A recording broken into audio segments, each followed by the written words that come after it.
Siemaneczko widzowie, z tej strony Godlife.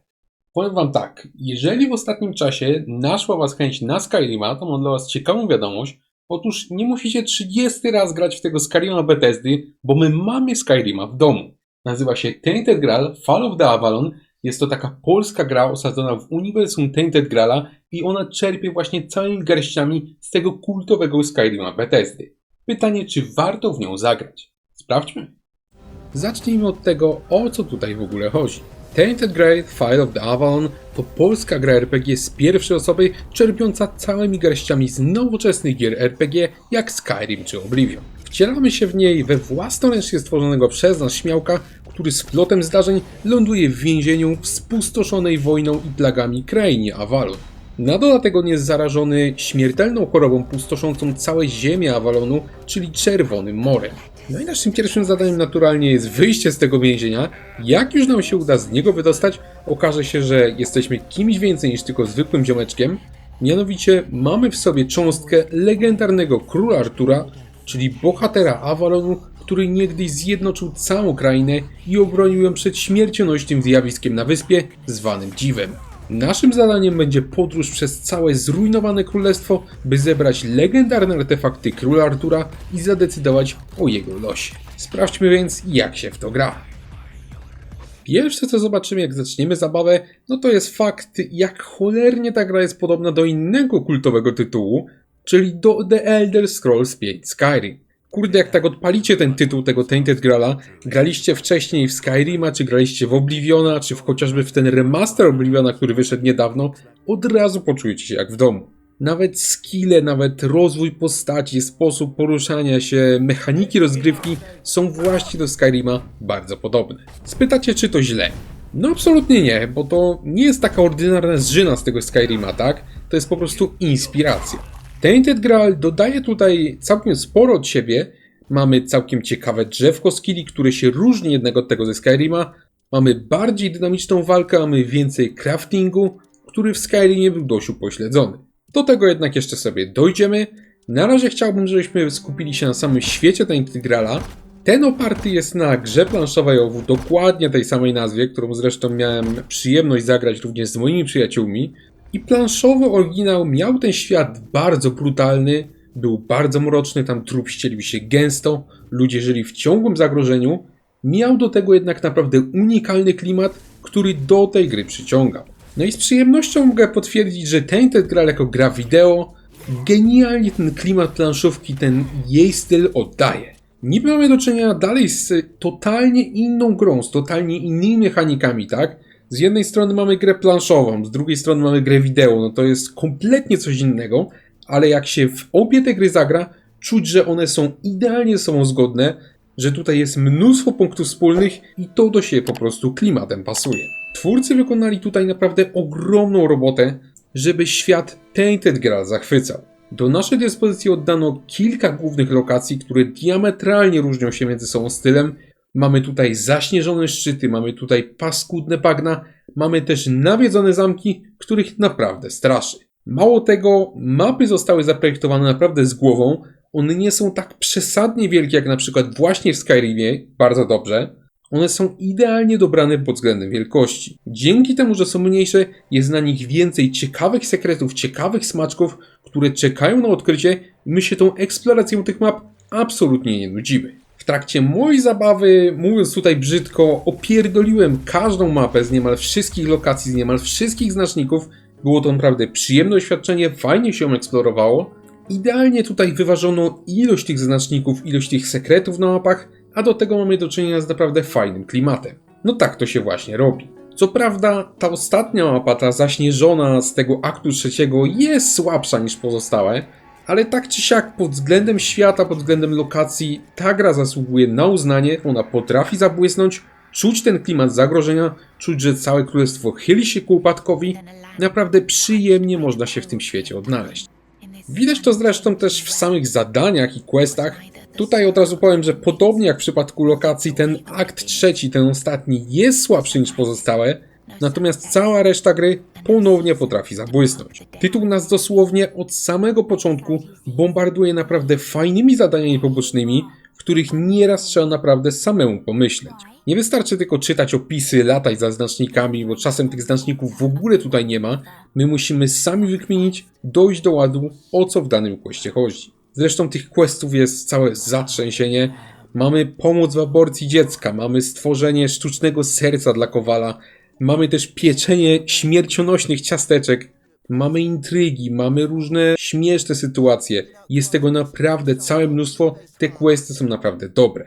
To, co mnie tutaj osobiście szczególnie ujęło w tym tytule, to jest fakt, że początkowo jak my trafiamy do tej gry, no to wydaje się, że my doskonale rozumiemy, co mamy zrobić, kto jest tym złym, kto jest tym dobrym, tak? Deweloperzy jednak na tyle fajnie, na tyle sprytnie prowadzą tą fabułę, te questy, że szybko sobie zdamy sprawę, że świat Tainted Graala nie jest tak naprawdę biało-czarny, nie jest podzielony taką prostą linią, ten jest zły, ten jest dobry. Tutaj mamy tak naprawdę odcienie szarości, tak jak we większości słowiańskich gier. Szybko się okaże, że niejednokrotnie jak będziemy wykonywać różne zadania i będziemy słuchać 2 czy 3 stron konfliktu podczas tych zadań, szybko się okaże, że praktycznie wszyscy mają rację.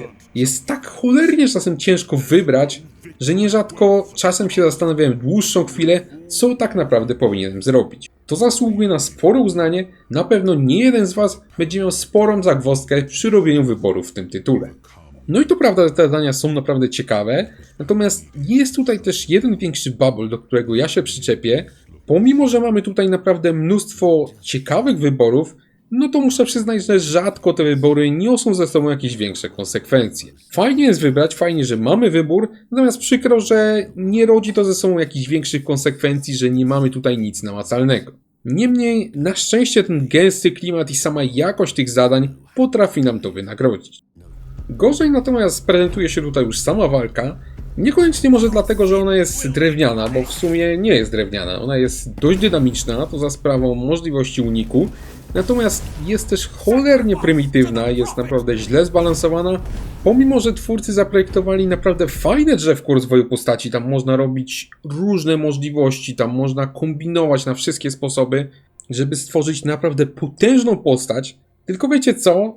To tak naprawdę nie ma sensu to całe kombinowanie, bo ta gra jest po prostu za łatwa na samym starcie. Ja wam powiem, że prowadząc zabawę na poziomie trudności najwyższym, lekkie problemy miałem jedynie na początku gry, a później to już leciałem po prostu jak przecinak. Pod koniec drugiego aktu, czyli gdzieś tak w 2/3 gry, ja po prostu zgniatałem każdego przeciwnika jak najgorszego karalucha, nie zwracając nawet uwagi, czy on ma pancerz, czy atakuje i tak dalej, ja go po prostu zgniatałem. Na mniejszych poziomach trudności to już w ogóle wy składacie wszystko na strzała, tutaj nie ma w ogóle o czym mówić. Jednym słowem, balans w tej grze po prostu leży. Co tutaj jest chyba najzabawniejsze, jednymi z najmocniejszych przeciwników w tej grze nie są wcale bossowie, bo ci bossowie są dość słabi, nie są rycerze odziani w pancerz i tak dalej, ale są niedźwiedzie. Otóż te zwykłe gówniane niedźwiedzie, które dają, uwaga, 40 expa, czyli żałośnie mało, są tak cholernie mocne, że wielu bossów w tej grze nie miałoby z nimi szans. No ludzie, ktoś to w ogóle sprawdził, zanim dodał takiego mobka, kto robi taki balans w grze, że niedźwiedzie wszystko po prostu koszą, a bossowie są do dupy, ludzie. Ja przyznam, że głównie grałem magiem, natomiast z tego co sprawdzałem, łucznik jest trochę słabszy od niego, natomiast wojownik też potrafi strasznie mocno kosić. Także tytuł ten oferuje całkiem sporo możliwości, ogólnie walka jest nawet w miarę przyjemna, natomiast jest tak źle zbalansowana, że pokonywanie przeciwników nie daje tutaj większej frajdy. Szkoda, bo tutaj potencjał był na dużo więcej. Wiecie jednak co? Oceniłem dla was już znakomitą większość aspektów gry, tak naprawdę jednak nie doszedłem do najważniejszej rzeczy, na którą albo wy machniecie ręką, albo od razu odinstalujecie przez nią grę. No i nie chodzi mi tutaj o grafikę, bo tak jak widzicie jest całkiem, tak? Chodzi mi o wykonanie techniczne, czyli krótko mówiąc bugi. Jezusie najsłodszy, co tu się odpierdziela w tej grze, to po prostu świat tego nie widział. Gdy nagrywam ten materiał, to mamy końcówkę lipca, czyli mamy 2 miesiące po premierze. No jakoś tak wyszło, że ja nie mogłem się tą grą zająć wcześniej, bo ja ją dostałem na premierę, nawet przed premierą w sumie dostałem, ale dopiero teraz miałem czas do niej przysiąść. No i teraz, 2 miesiące po premierze, ta gra jest tak zabugowana, że aż boję się po prostu wyobrazić sobie, jak to wyglądało na premierę. No ja tutaj naprawdę nie przesadzam.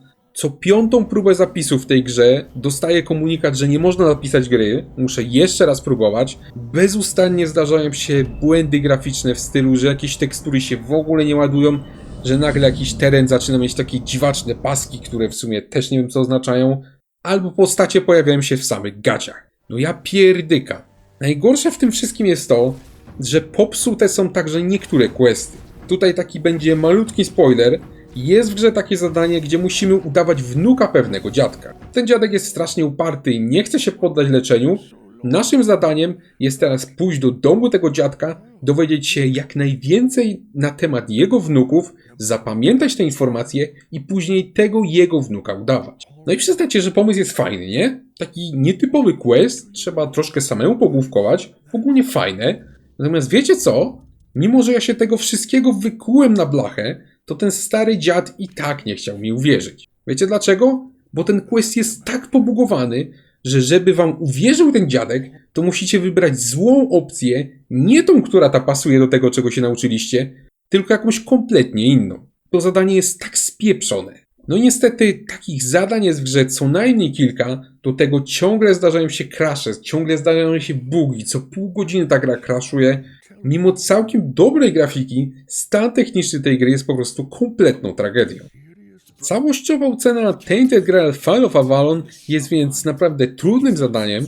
Z jednej strony mamy naprawdę grę z dużym potencjałem, mamy świetne questy, no może są słabsze w trzecim akcie, tak, ale nadal są spoko. Mamy znakomity klimat, mamy genialny świat, ale ta gra jest tak cholernie zabugowana, że ciężko jest się tym cieszyć. Mimo, że w to się naprawdę fajnie gra, mimo tych bugów chce się w to grać, to po prostu jest ciężko, gdy ta gra co pół godziny nam crashuje. Do tego dochodzą jeszcze karygodne błędy w zadaniach, które nie pozwalają nam ich zaliczyć. No finalnie muszę jednak tą grę jakoś ocenić. Po długim zastanowieniu się zdecydowałem się tutaj na 6,5. Ta ocena pokazuje, że gra ma coś ciekawego do zaoferowania, natomiast jednocześnie zabawa w niej nie jest usłana różami. Ja wam powiem, że jest mi naprawdę przykro, bo Tainted Grail mnie naprawdę zachwycił, ujął mnie za serce. Tym światem, tymi questami, to jest naprawdę przyjemna gra, taka gra na wskroś słowiańska. Gdyby nie była w takim tragicznym stanie technicznym, myślę, że zasługiwałaby na znacznie wyższą ocenę. Jednak nikt nie powinien wydawać gier w takim stanie i o takim balansie, a najgorsze w tym wszystkim jest to, że takie kwiatki możemy zaobserwować już 2 miesiące po premierze. To jest po prostu brak szacunku dla klienta. Mam nadzieję, że w przyszłości większość problemów tej gry zostanie wyeliminowana, a Tainted Grail stanie się jednym z ciekawszych RPGów na rynku. Na razie niestety jest tylko RPG-iem powyżej przeciętnej. Jeśli jednak bugi nie są wam straszne, szukacie takiego ciekawego RPG-a, no to w Tainted Grail możecie zagrać już teraz, chociaż ostrzegam, że jest strasznie pobugowany. W innym wypadku poczekajcie po prostu na patche, najlepiej poczekajcie dość długo, bo jak widać te kilka miesięcy od premiery nie wystarczyło, żeby Tainted Grail odbugować. A wy dajcie znać w komentarzach, czy graliście może w tę grę albo w planszówkę Tainted Grail. Czekam na wasze komentarze i zawsze chętnie z wami pogadam. Dziękuję wam za obejrzenie tego właśnie materiału i zapraszam was do obserwowania kanału, bo takie filmy będą się na nim pojawiać regularnie. Bardzo dziękuję również osobom, które zdecydowały się wesprzeć lupę godlike'a. Dzięki właśnie waszemu wsparciu udaje się zakupić sprzęt oraz gry, które później trafiają na kanał. Bez waszego wsparcia wielu filmów nie udałoby się w ogóle stworzyć. Także dzięki wam bardzo i do zobaczenia niebawem.